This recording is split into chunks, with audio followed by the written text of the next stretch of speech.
Oh, what's that? That sounds good.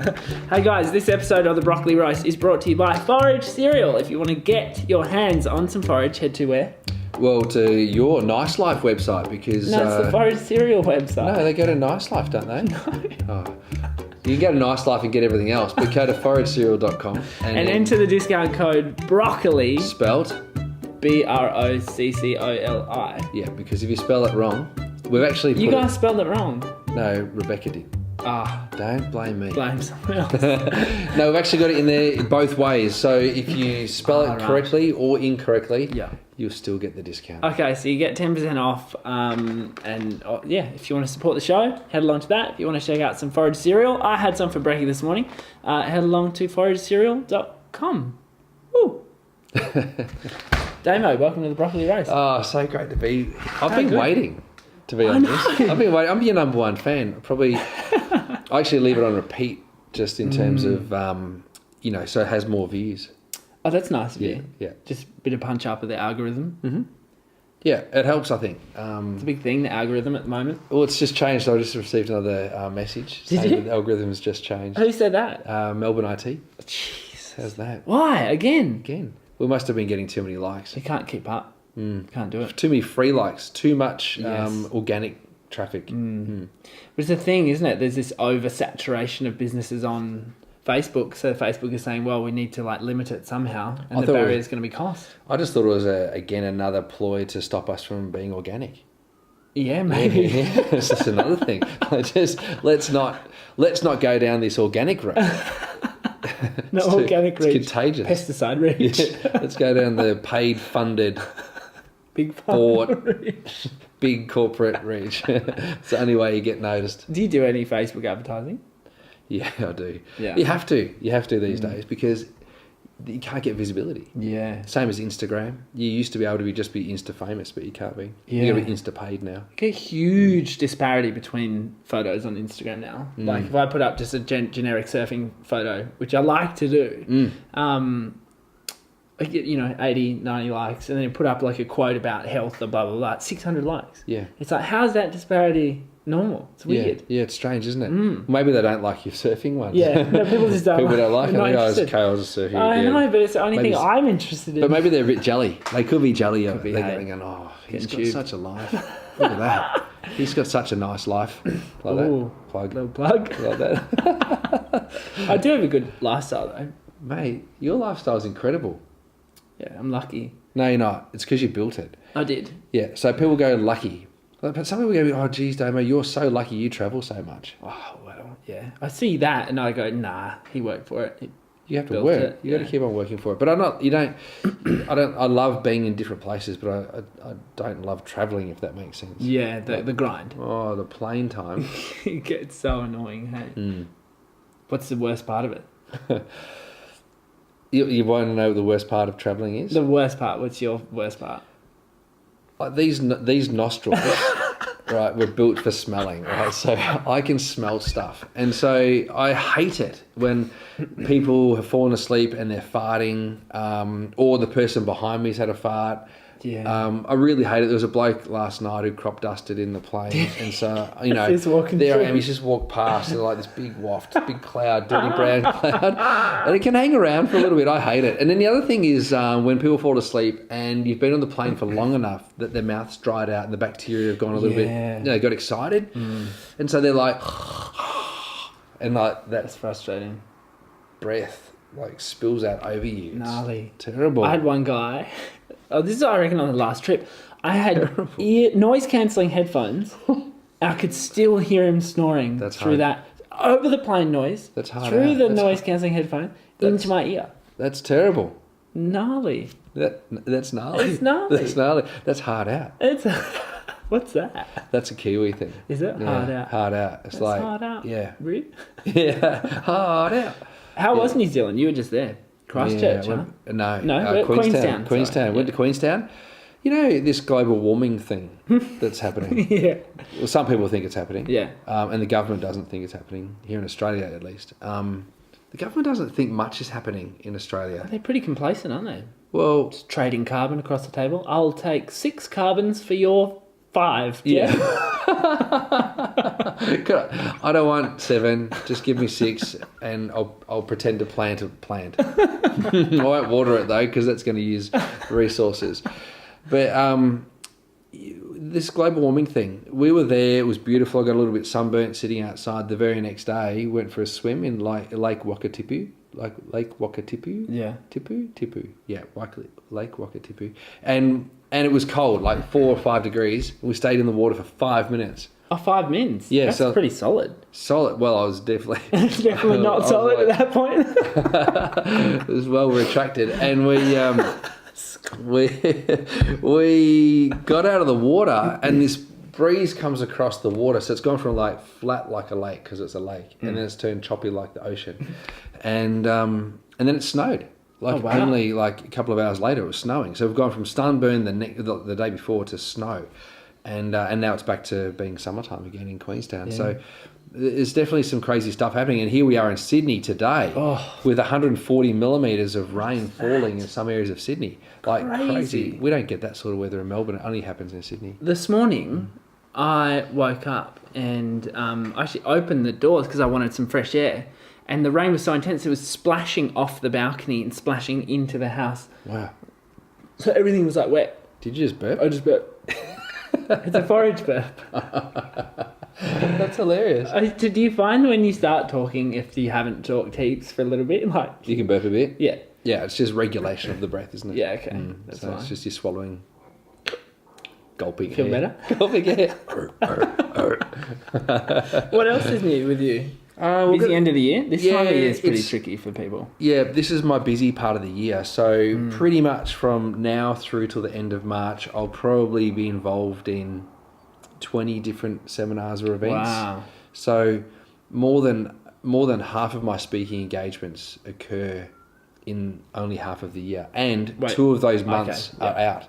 So yeah, like December, January gone. Yeah. So I don't do anything in that. So I've got October, November, and then February, March. So in 4 months, I'll do more than half of the speaking engagements I do for the year. So it's a busy time. Well, I love it.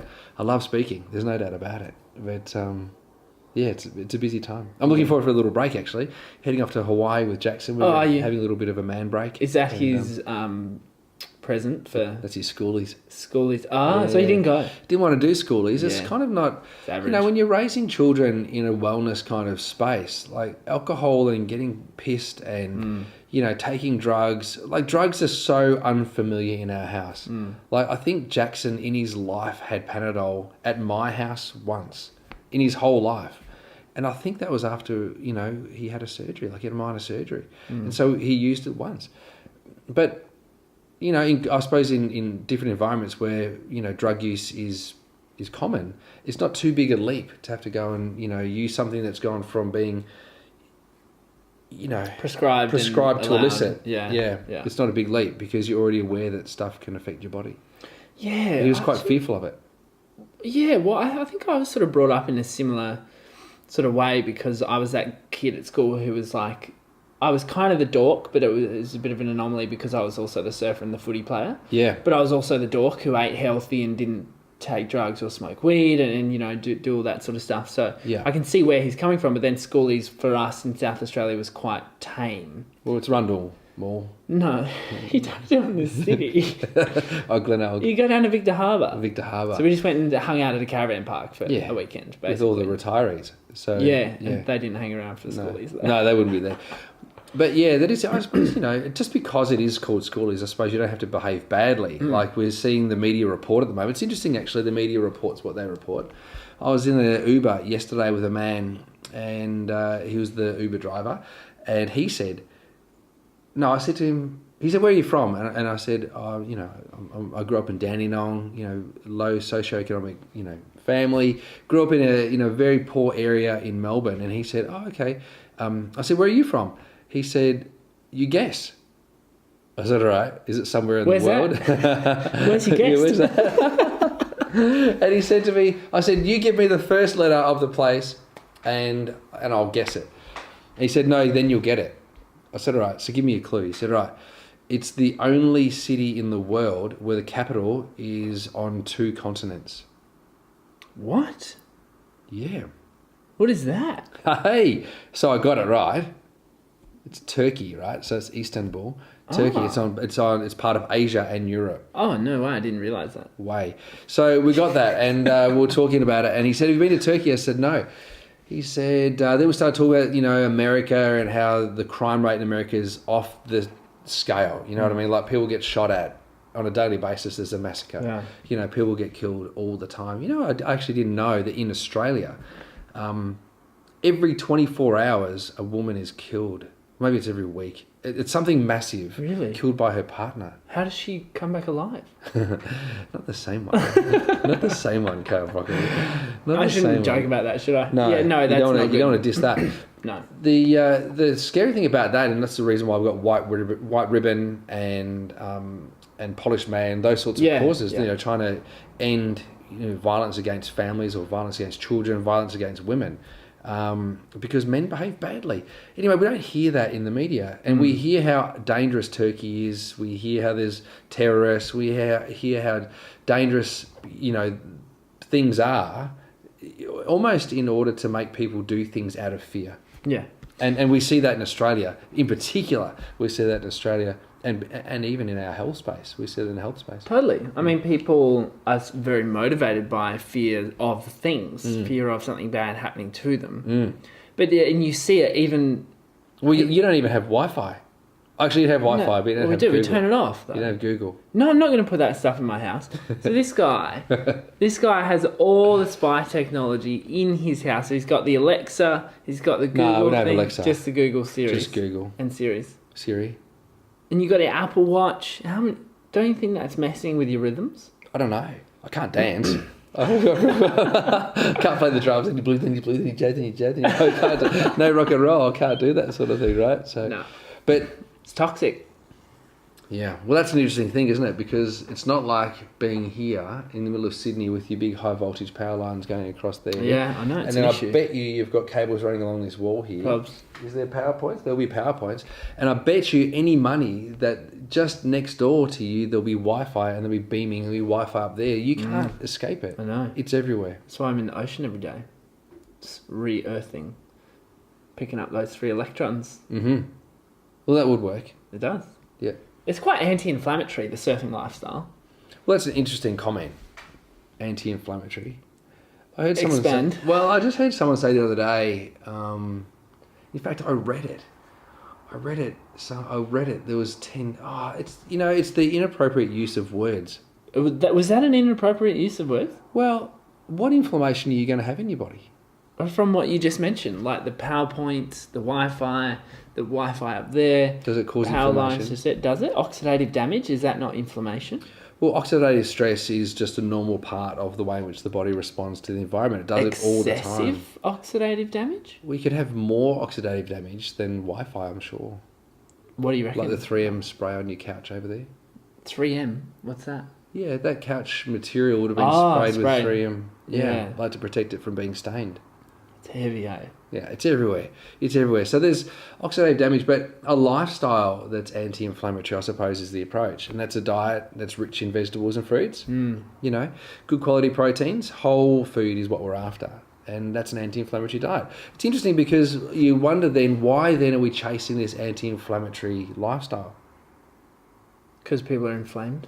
What are we trying to achieve if we don't have inflammation? To protect our DNA and live longer and happier and healthier? Do you think? Well, it's a great question, isn't it? Because if we look at the cultures that do live a long time, they don't worry. They don't even know what inflammation is. Yeah. They drink wine every day that's gone off. It tastes like vinegar. Yeah. I want to try that. Yeah, well, you can. We asked you to come to Ikaria this year, but didn't you dissed us. And got more important things to do, like hang out with Emma. Fair enough then. That's all right. You'll come one day. But the the wine over there and the food, their lifestyle, they live in the sun all the time. If the sun is as bad as what we've been led to believe. Yeah, I don't believe that. Then all of those people in Ikaria should be dead before 50. Skin cancer? Do they have much skin cancer? No. Nothing. No.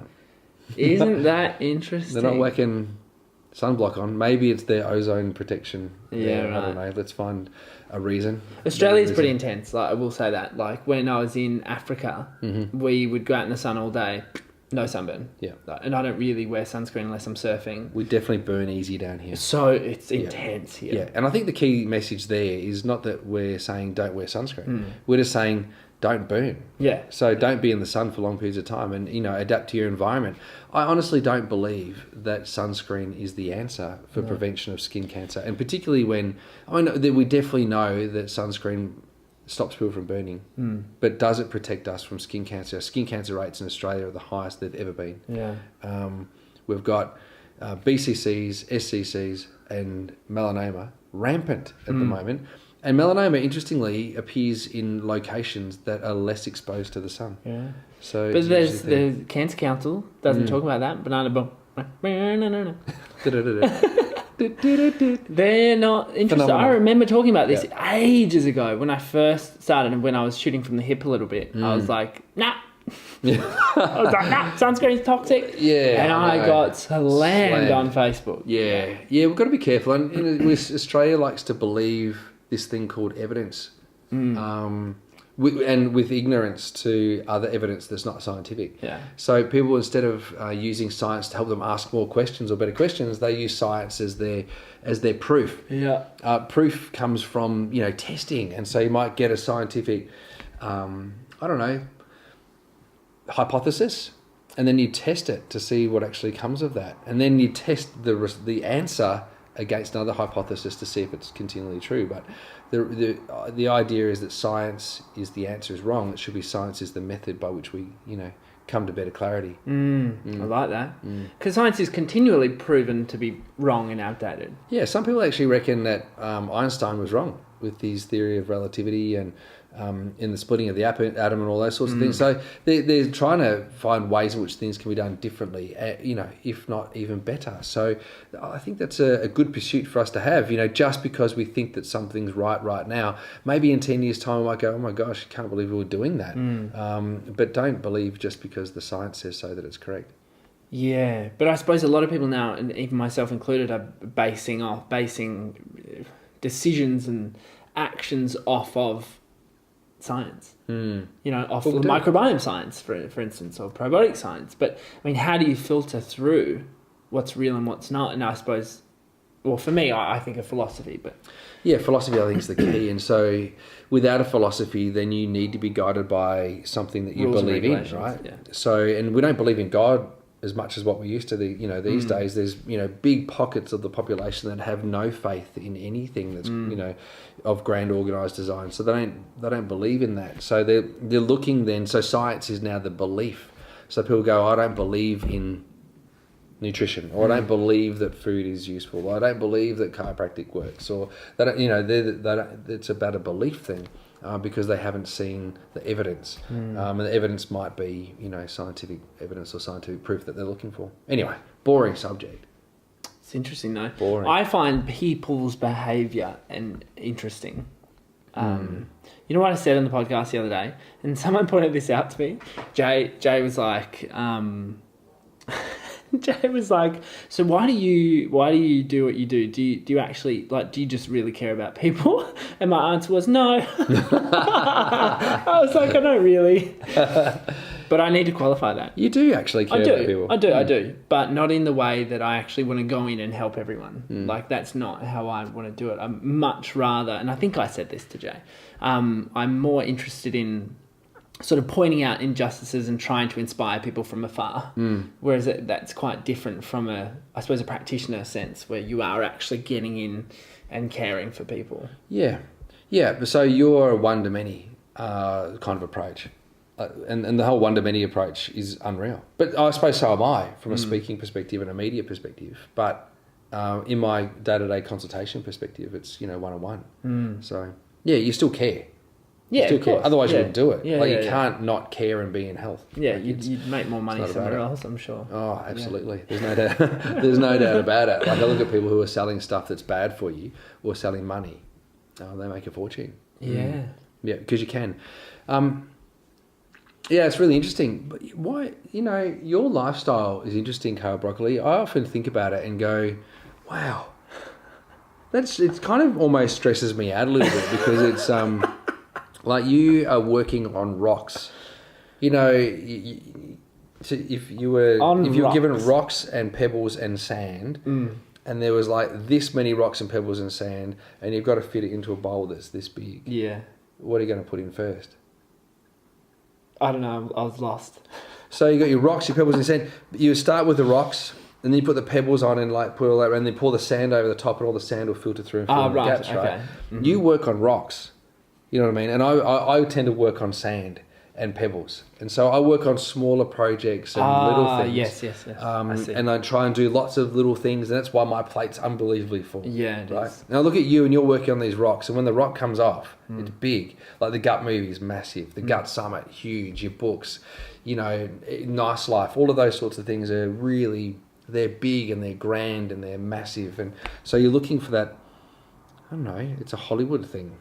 Yeah, maybe. kind of. It's very project based to make it more relatable. And I think your lifestyle allows you to do that. Yeah. Because when you're working for sand and rocks, sand and pebbles, you're pretty much on all the time. Yeah, I don't like that. But you can start at any time of the day and do whatever you've got to do because you're working towards a rock. It's a slower burn. Yeah. It's nice, and I've always liked that. I remember being at Channel 10 and going, I can't do this anymore. This everyday grinding, blah, blah, blah, getting in traffic. That was one of the worst things. And it's still one of the worst things for me is getting in and traffic. All the bitches. Up here is not too bad. There's no traffic. But, except for buses. But no, that was one of the worst things is like having this idea that there's no end point. Yeah. And going, no, I can't deal with that. I need to work on projects. Like I need... Okay, a book like Mandy, we're going to work on Mandy, sweet. And then we're going to do the kids doco, sweet. Yeah, it's big stuff. Yeah. Big rocks. Yeah. Not pebbles. It's good though. It frees you up because I think it moves more naturally with the universal experience of ebbs and flows.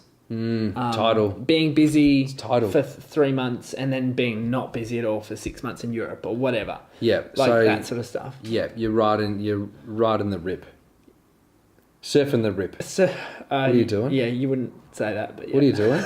You said something. You're doing something. Riding the wave. You're riding. The ebbs and flows. No, but what's that? You got there's a barrel. You're riding the barrel. Yeah. Like you're like caning it. No, like you're nailing gonna it. be like cringing. I don't know, I'm not a surfer, but like your life is like that. Like you go for these, extremely awesome things, and then you take it easy for a little bit. Yeah, it's cool. It's a good way to be. I love it. I really like it. It's nice. It's nice. It's refreshing. It's very millennial, and I like that. And I know how much you love being called millennial. You are absolutely millennial. I don't, but I'm not. I was born in the 90s. Millennials post 83. Really? Yeah. Yeah, so there's no doubt you're a millennial. And there's different extremes of millennial, which I find fascinating. So there's the workers, there's the people in millennials that, are inspired to create change. I think this is the same in all generations, but it appears to be significantly more noticeable as part of the millennial group. As you guys are, ascending into positions of influence and authority, you kind of you've flipped the work week on its head. Yeah. You do things differently. So you work 4 days a week, not 5 or 6 days a week. You don't do 9 to 5. You might do 12 till 6 or something, or 12 till 7. It's or maybe nice. not 12 till 5. It's it's quite nice. It's The last few days have not been like that though. for you. Yeah, but that's not what you do all the time. I'm in the ebb. No, wait. You're in the flow. I'm in the flow. Yeah. You're in the flow. Flow. You're in flow. Oh, that's flow state. Flow. Oh, this is you. Flow state. Yeah. Flow state. You're in flow. Yeah. Love flow though. That's your direction, isn't it? I'm much more interested now, if I'm speaking honestly, much more interested in flow state and philosophy and psychology than gut health. So what does it mean to you? Like, what's flow state mean then? Because I think as you transition and move into your next career or your next subject matter, flow state becomes...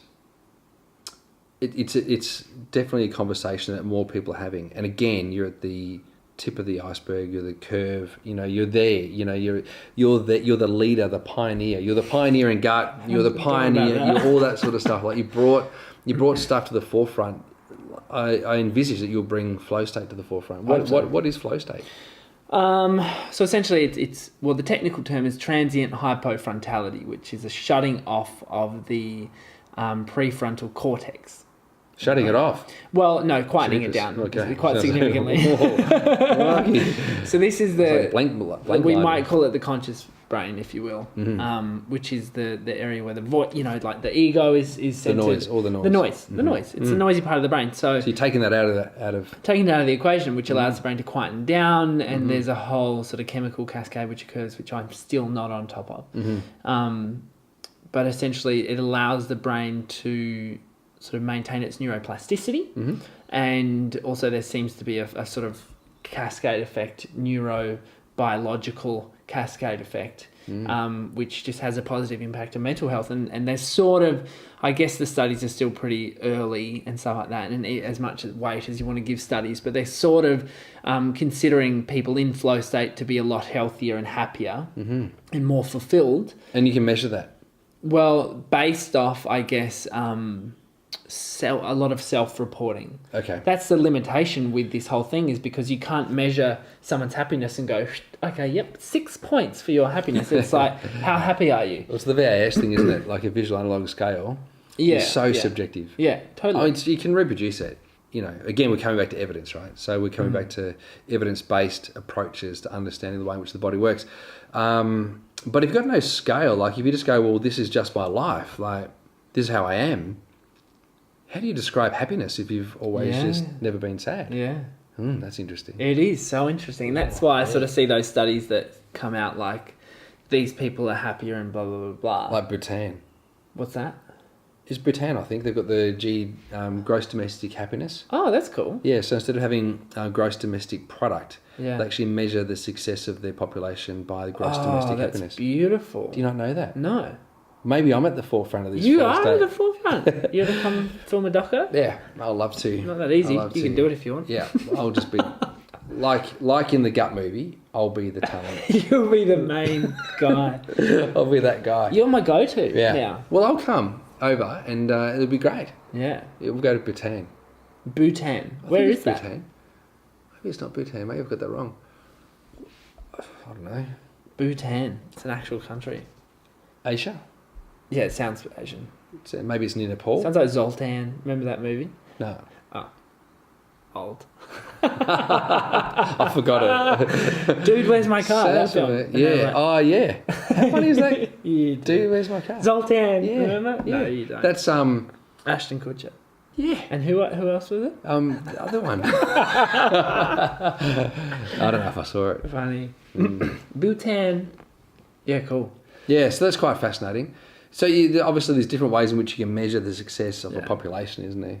You can look at wealth. You can look at wealth. There is, yeah.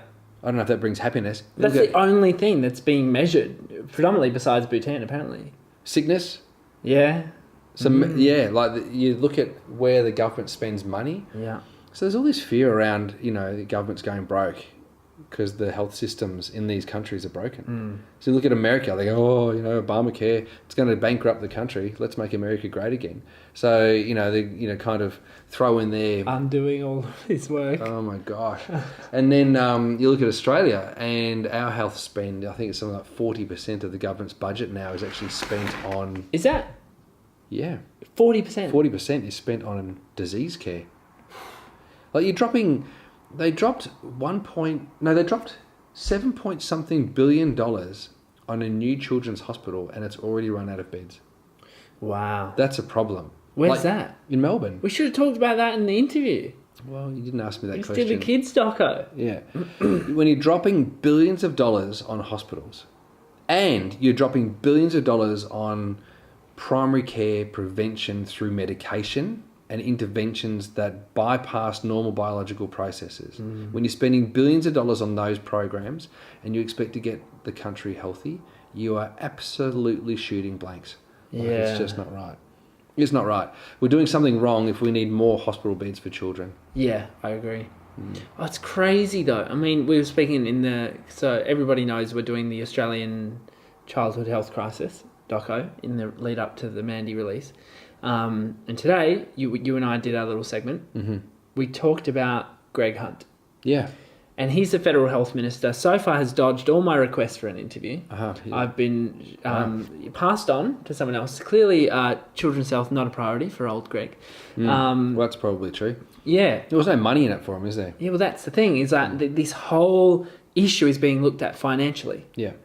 Look, here's the thing. In Australia, our politicians want to stay in politics. Like, look at Tony Abbott. He's been voted out how many times and he still wants to be there. Like, just give up, mate. His budget is Seriously. Manly. Just give up. You had your go. You stuffed it up. Just get on with it. Yeah. Like, at least, who's our outgoing Prime Minister?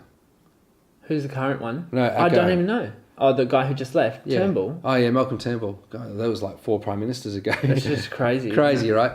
At least he just gave it up. Like, he got the point. In my personal opinion, is that I think that they did the wrong thing in getting rid of him. Yeah. You need stability in a country, and what those guys are doing is not stabilising.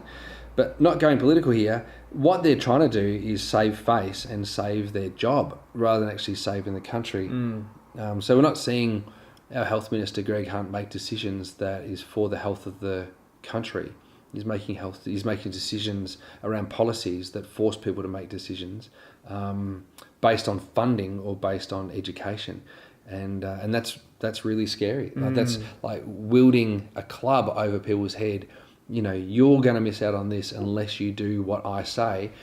And why don't you tell people to eat healthy? Why don't you actually invest in people's food? Why don't you actually make it easy for farmers to be able to produce the produce that they need to be able to produce for Australians to be able to live a healthy life? Instead of actually funding organisations that are manufacturing things to fix a problem or create problems. I think Greg Hunt's got it wrong. A big rabbit hole. Yeah. There's what my biggest thing that I take issue with is the fact that there are no incentives for people to be healthy. Yeah. There's no tax incentives for people who don't go to hospitals. You can't get health insurance for it anymore either. Well, yeah, that as well. I mean, this is an absolute joke. Why don't we have food credits that can be spent on fresh produce? Yeah. What a great thing. I just don't get it at all. I heard the other day, and there was this fascinating statistic. I'm always on planes, and so I'm watching documentaries. And there's a documentary that said that 40% of Australia's produce goes into our tips. Goes into what? Our tip. Oh, yes, because of they can't sell it or something. Can't sell it. It goes off.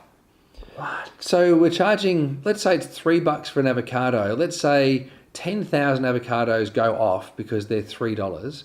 If we charged $2 for an avocado, we'd sell them all, but we don't. And if there was, I don't know if price ceilings is the way to go, but Coles and Woolworths have got a fair bit to answer for in that regard as well, because they shouldn't be trying to make a percentage margin on avocados. Just be happy with making 50 cents. Like, if you made 50 cents on an avocado, you'd be deal. Unbelievably wealthy. But you're not. You're making $2 or $3 on an avocado because you're greedy. Wow. So, are they? Yeah. That's huge markup. They pay the farmer $2 for an avocado, right? Yeah. $2. And so then whatever they sell on top of that, that's what it costs. $3.50, $4. $5. They've been pretty cheap this year, though. Sometimes they won't even give $2 for an avocado. It could be $1 for an avocado. Wow. Depends on the time of the season. And then when you run out, because you chucked half of them out, you buy them in from New Zealand or wherever else you're getting them from, which means that New Zealand hasn't got enough avocados. And so they put their prices up to $6. And so that becomes a problem. It's a real worry. Dark. It's economics. And our government just doesn't do food-based economics very well. No. I suppose that's almost a result of the food industry group, working together to provide food for people, but not high-quality food. It's just food for people. It's not a calories in versus calories out equation. That's part of it, but there's a quality of the calories that's important too. I think that a lot of answers for me come back to us getting back in control of our own food supply, like growing our own. Yeah, but it's hard. Like, it's living here, like, we've got a piddly little plot. I'm looking at your little lettuce. It's pretty empty right now. You go hungry there. Yeah. a little bit of coriander. But I feel like if I was trained in school in how to do that, and it was made more of a common habit, people would do it. Imagine the roof of this apartment building actually had a garden, community garden there. Like, we've got all these beautiful English gardens at the front of our houses. Yes. We could use that space. I mean, it's nice to live in a nice English garden, but we could use that space for our food. Or at least some of our food, probably not all of it. No, but you can grow heaps in a small amount of space. Yeah, it's true. My brother just got chickens. Did he? Yeah. Nice. Got chickens. They got huge groves. He just bought this place like south of Adelaide, and it's like an old Italian family's house. So they built all the sandstone, like all the, what's that called? Terracing. So they built all that themselves, and they've got a huge grove of olives, massive grapevines, Wow. all the oranges, citrus, all the eggs. He's obviously not working at health, is he? Ryan? Yeah. What do you mean? Well, you're not buying a terraced block of land and a beautiful house in South Adelaide. No, he's a successful builder. Yeah, not on With ocean views. Not in a healthcare budget. No, he's earning a lot more money than I am. Oh well, but you're helping millions of people. Better marks than him. Yeah. He's doing pretty well for himself. Yeah. Well done.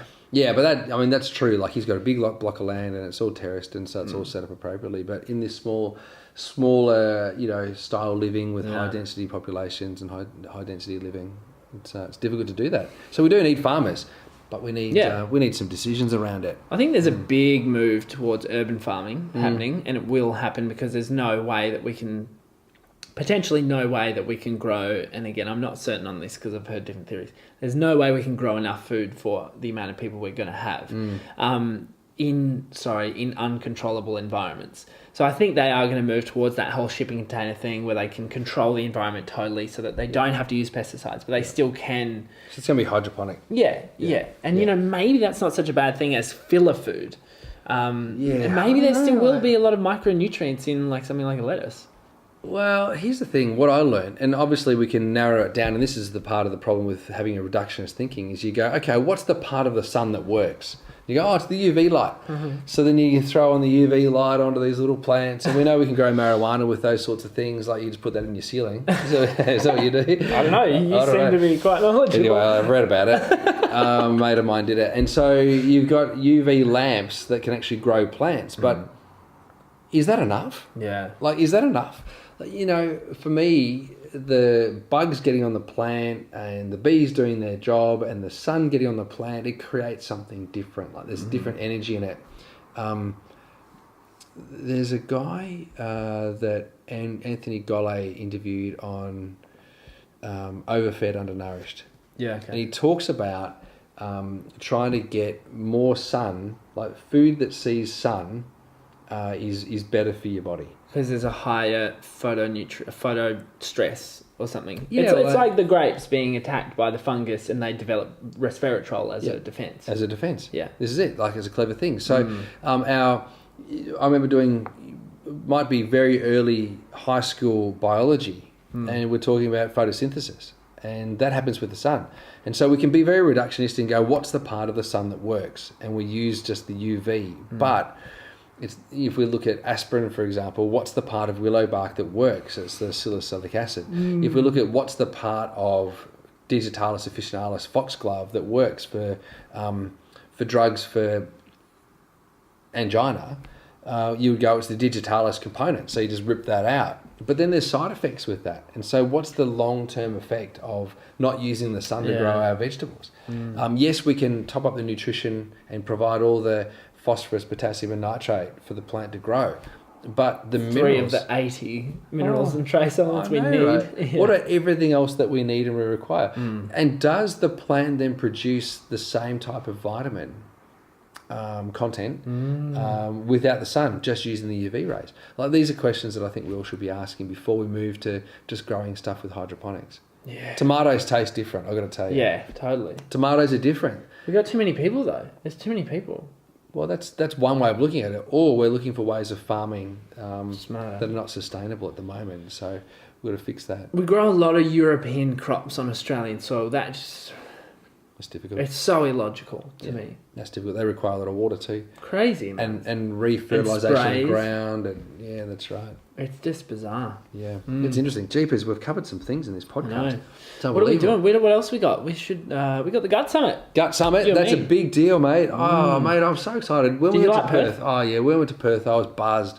That was a really great event. I loved the people that you got to that event. How enthusiastic they were about learning about the gut. I tell you what, there's a lot of people very excited to see you. Who? They're like, oh my gosh, it's Kale. It's Kale Broccoli. I'll get in line for him. So I loved the people that you brought to that space, and I loved listening to Helen Patterson. It was a good lineup. Loved listening to her. She's Andrea great. was gold. Yeah. Pete, he went off like a frog in a sock. You know, he's got a lot of words, doesn't he? He gets going. Yeah, unreal. You know, it really was. I felt a great event. Yeah, it was terrific. I think it went well. The feedback actually was the most surprising thing. Like it was. People loved it. Astonishingly positive. Yeah. Because normally there's always one or two who say like, I didn't like it. And you sort of deal with it. Sometimes well and sometimes not so well, depending on how it's delivered. You had dietitian royalty there as well, which was amazing. Did we? Yeah. Who's that? Yes, we did too. Alan Burashek. Yeah, and he loved it. He loved it. So Alan Burashek was there. He's the writer of probably Australia's most famous ever book. The Calorie Counter thing. The Calorie King. Calorie King, Calorie Counter. And it sold over 50 million copies. 50 million copies. That guy's killing it. That's amazing, right? Yeah. 50 million copies over 25 years. So he's really nailed it. He's sitting, third row from the back on the right-hand side as you were facing out to the audience. And I was watching this guy and going, this guy's looking really familiar, but he was nodding away and getting it, And so we go, if we've got the royalty of dietetics there in that sort of event and walks away positively, talking about this particular event. Yeah. And he loved it. And then he came to dinner. The VIP dinner, yeah. I think he booked a ticket on the day. Came to VIP dinner and really enjoyed it. That's really exciting because, sometimes it feels like what we're doing is fringe, but the bulk of the population are interested in it. They just don't know how to access it. Yeah. And so you brought 350 people to that audience who accessed it, which was great. And so we'll do the same thing in Sydney. Can't wait for that. We've got Adelaide doing a smaller event with you in Melbourne. Yeah. That'll be great. I reckon that'd be good. That's going to be a goodie, yeah. Got a beautiful location for that in Sandringham, just overlooking the water. Pretty. It's going to be pretty. You'll just get healthy walking in there. That'll be good. I'm looking forward to having you there and hosting you in Melbourne, and I think it's going to be terrific. But I'm equally looking forward to getting across to Sydney, coming back here to do the Gut Summit here. Yeah. So we got Adelaide Gut Summit 2nd of Feb, Melbourne Gut Clear Your Confusion. Gut Health Clear the Confusion. Yep. What date is that again? February 2nd? No. That's Adelaide. Oh, is it? It's the 4th or 5th? Yeah, something like that. 4th or 5th in Melbourne. Maybe it's the 4th. It could be the 4th. Maybe it's the 5th. I don't know. Is it a Monday night or a Tuesday night? I don't know. You booked the location, didn't you? Trudy booked it. Trudy, what is it? What is it, Trudy? Help! And then we got Sydney on the... Send Trudy message. No. Yeah, that's what it was. See? It's spying. Guys, we got to get out of here. Mate, Sydney's on the 16th of Feb. Yeah. If it was spying, Greg Hunt would have our message by now. I hope so. Yeah. I hope he does, I hope Greg. he does too. And I still expect an interview, Greg. I don't know how busy you are. Where is he based? Is he Sydney? No, he's Canberra. But we were going to drive there. No, but he'll be a member of Parliament in Canberra, but he'll have something here in Sydney. Well, that's what I thought. No, I've been harassing his media team all week. Well, but his electorate will be somewhere here. Yeah. Because Malcolm Turnbull is just around the corner in Double Bay. Maybe I should just talk to him. Yeah. Yeah. That's not a bad idea. He's probably jaded. Clean. He probably wants to. Clean. Yeah, he'll come clean. That's a good idea. How do I get in touch with him? Just go and knock on his door. I don't know his address. Oh my gosh. You know when you drive into Double Bay?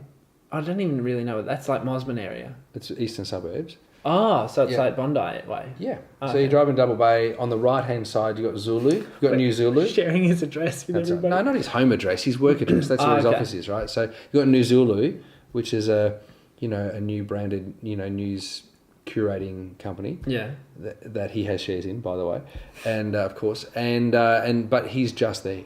Right. So that's where his office is. But does he work anymore? Is he? I thought he's retired, like finished politics. But he's still working on his empire. He'll still be doing stuff. He's a smart man, he was a smart businessman. Interesting that New Zealand managed to get a smart businessman to rescue their country, but we couldn't. That's fascinating. It is bizarre, and that's why I wonder if even if good people with good intentions get into that position, are they limited or oppressed by the system itself? That something goes wrong. Like you remember Obama when he got into America, he had all these grand plans and look, he got some stuff done and he was great. but nowhere near as much stuff as what we all thought he was going to get No. done. Same as Malcolm Turnbull. We all thought that he was going to get a whole lot of stuff done and didn't. Tony Abbott, said he was going to get a whole lot of stuff done and didn't. Yeah. You kind of almost got to be bullish. Like you look at Jeff Kennett and what he got done in Victoria, probably what Daniel Andrews is getting done in Victoria at the moment. They're getting a whole lot of stuff done. They're just bullish. They just get it done. But because maybe we don't have a strong enough government, maybe, who knows what's going to happen in May when we have a new government, who knows? Yeah, interesting times. Well, really thanks for joining me. Thanks for joining me on Kale, the show. I love chatting with you, mate. Isn't that good? Yeah, it's good. Should do it more often. Yeah, we should do something. Well, actually, we should throw it out there. If you guys enjoyed this conversation, let us know in socials somehow. Either on Facebook at Kale's Broccoli or at Damian Kristof. Yep. Or over on Instagram at Kale's Broccoli. Just comment. I'll put up an Instagram story, I'm sure. Yeah. And let us know if you like the show. Let us know if we should do more stuff together. But if you want to see us share the stage, we are going to be in Melbourne and Sydney together. And then we've also got the Gut Summit in Adelaide, which Damien isn't attending. You didn't get an invite to that one. Wasn't invited to that one. I had to force my way into Sydney. Yeah. Anyway, I'm not going to be at Adelaide, so, apparently there's an event in Adelaide. No, it'll be great. It'll be terrific. This episode was brought to you by Forage cereal. I've got the paleo one here. We got the Bircher here. I actually had this morning. I'm trying not to make too much noise. I had the other one, the muesli. Didn't you have the Bircher? What's the one in the... No, but I was soaking. I had some buckwheat going before. And then I added the muesli to it. Yeah, nice. It was really nice. So guys, if you want to grab and get your hands on some of the Forage, head to Forage cereal, foragecereal.com and enter the discount code broccoli when you are ordering. You'll get 10% off. Thanks. Thanks so much, Kale. See you guys. See ya.